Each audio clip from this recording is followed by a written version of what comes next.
O general Etchegoyen e a covardia.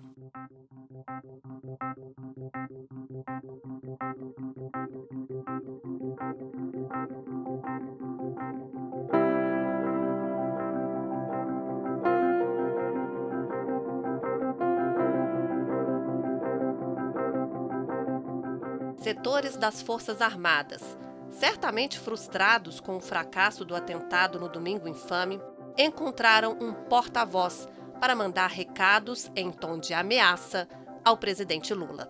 Trata-se do general da reserva Sérgio Etchegoyen, ex-chefe do Gabinete de Segurança Institucional do golpista Michel Temer. Etchegoyen emergiu das sombras, onde atua com desenvoltura, e reapareceu num programa de entrevistas para afrontar Lula. Disse que o presidente praticou ato de profunda covardia ao manifestar a desconfiança de que militares tenham sido coniventes com a invasão e depredação do Palácio do Planalto. As investigações mostram que Lula está coberto de razão em suas suspeitas. A estrutura militar da presidência era um valha-couto de contaminação golpista, que só agora começa a ser depurado. Volto ao general Tagarela. Em 2014, ainda militar da ativa, também usou a palavra covardia para referir-se aos trabalhos da Comissão Nacional da Verdade. Ele não gostou de ver os nomes dos generais Léo e Ciro Etchegoyen, respectivamente seu pai e seu tio, na lista de autores de graves violações de direitos humanos durante a ditadura. O general tem um entendimento muito peculiar do que seja covardia.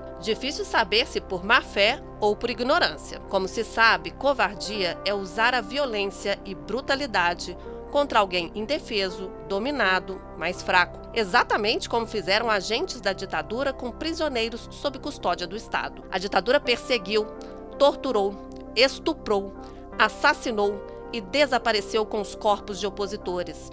Mais de 200 não foram encontrados até hoje.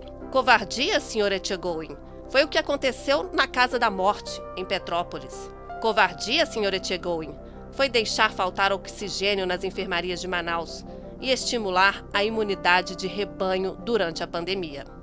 Covardia é valer-se dos instrumentos da democracia para apregoar o golpe contra a República. Covardes. Ele coloca em pé de igualdade o primeiro mandatário do país, o primeiro mandatário, Lula, detentor hoje de um mandato que representa a soberania popular, que é ela que manda, e ele coloca as Forças Armadas no mesmo nível. Porque quando ele se manifestou, foi numa entrevista à Rádio Gaúcha, ele falou que o Lula é covarde, porque o Lula fala que não confia em parte hoje dos militares, que tem hoje uma crise de confiança, isso é óbvio, que tem mesmo. Aí ele diz assim, é covardia porque ele sabe que as Forças Armadas não vão responder. Vão dizer como se ele tivesse, ela não pode responder, mas espera aí, Forças Armadas é subordinada. Ela não tem que dar uma resposta à República. Não, é engraçado você ver os jornalistas na imprensa brasileira, vários porta-vozes dos militares, não vou citar os nomes, mas todo mundo sabe quem são, né, dizendo a relação do Lula com os militares está indo para um divórcio litigioso, tão de mal, o casamento não está... Que casamento? Um manda, o outro... Isso não é casamento, né? Não é casamento. É isso que eu falo para você. Nasce de um equívoco que aí reflete todo o pensamento da família Etchegoyen. E ela, se você quiser estudar a tutela militar, dá uma olhada para essa família. E é o seguinte, o que eles fizeram? Eles foram fruto de uma época, tá? Então, na época, foi o seguinte, o avô do Etchegoyen, Sérgio Etchegoyen, o avô dele e o tio-avô, eles eram tenentismo, eram tenentes na cidade de Cruz Alta, tá? No batalhão de Cruz Alta, Rio Grande do Sul. Aliás, Cruz Alta é uma cidade onde tudo acontece. O Veríssimo nasceu lá, o Veríssimo era de lá, é uma coisa impressionante, a Cruz Alta. A cidade tem outros fatos importantes, o Lula passou por lá também, quando foi da Caravana do Sul. Mas, enfim, aí eles se revoltaram. Eles eram da cavalaria lá de Cruz Alta, que é uma região perto de fronteira, tal, por isso que tem quartel ali.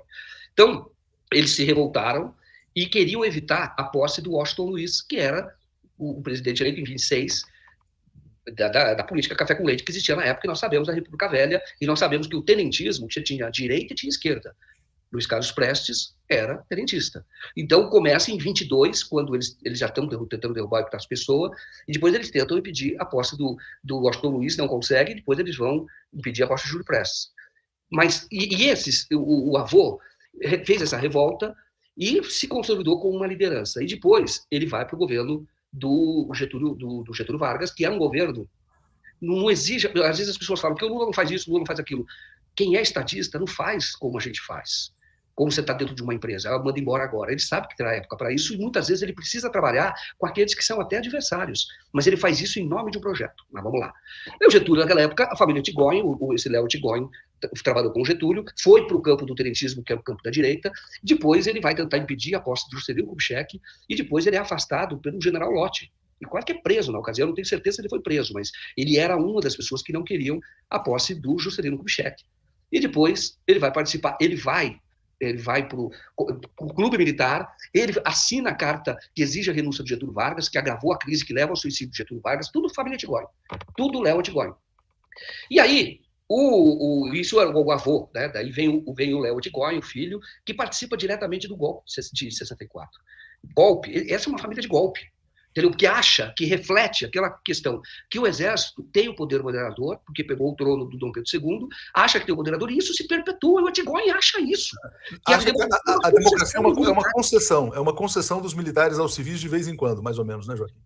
O Léo, aí o que acontece? Em 64, ele cresce muito, o pai do Sérgio Tigóin, cresce muito. Sabe o que ele vai fazer? Ele vira comandante, vai para várias ações do Sul. É citado no livro, daí a divergência dele com a Comissão Nacional da Verdade, porque ele é citado porque ele chefiava estrutura em que houve tortura. Então, aí o Tigóin falou, mas não tem uma acusação direta dele. A ditadura não tinha todos aqueles que iam lá, como o Sérgio Fleury, entendeu? Ou Ustra, iam lá e torturavam. Não tinha, não era assim. Mas existiam aqueles que permitiam. Tinha uma cadeia de comando, e agora tem até informação de que até o Geisel sabia, numa certa época, já tem informação sobre isso. Mas, enfim, essa é outra história. Mas o Tigóin, eles estavam chefiando a estrutura que levou, por exemplo, a isso que a Cristina Serra cita, e ela não cita diretamente, ela está dando indireta, mas ela cita a Casa da Morte, lá em Petrópolis, onde havia tortura, e eles faziam parte do comando dessa estrutura. Tá?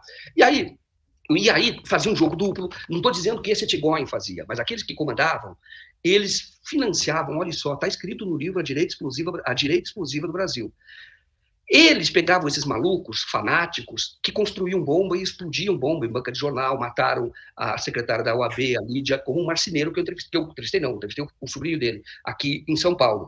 E é igual esses que estão presos agora, que eram ligados, eles são usados pelos militares. Então o Tigóin faz parte dessa estrutura que permite que no subterrâneo se movimente o terror e o horror.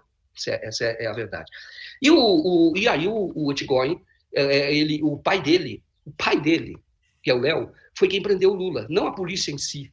Mas aí ele veio para o Comando Militar do Sudeste, ele andou pelo Brasil, veio para o Comando Militar do Sudeste, e aqui ele comandou, é o pai do Sérgio Tigóin, a repressão ao movimento metalúrgico de São Bernardo do Campo, as greves na ocasião. Não foi ele que foi lá e prendeu, não foi os generais que foram lá, isso foi a polícia. Mas era eles que, quando tinham aqueles helicópteros que faziam voos rajantes pelo estádio da Vila Euclides, era o Amando, quem comandava aquelas operações, era o Léo Tigóin. Então é ele. Então, se você for ver todos os momentos da história, eles estão há mais de 100 anos, há quase 100 anos, é 1926, em movimento de conspiração e movimento golpista.